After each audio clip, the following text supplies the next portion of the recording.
Hi friends, welcome to Phone Tech. Realme 3 has launched. Let's start the specification.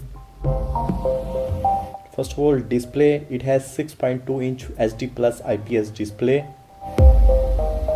If we talk about the rear camera, it has dual rear camera 13 megapixel plus 2 megapixel. And you will get a single front camera 13 megapixel.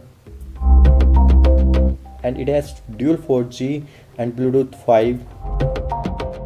You will get a face unlock in the smartphone and you will get a dual SIM option. This smartphone comes with 2.1 GHz octa-core processor and MediaTek Helio P70 chipset and two options in RAM 3GB and 4GB and also two options in storage 32GB and 64GB. Let's talk about the battery. It has 4230 mAh non-removable battery with fast battery charging, and also will get an Android 9.0 Pie. It's come with fingerprint sensor on the back. And we talk about the price. Average price is 9,000 in India rupees and 130 in US dollars starting price.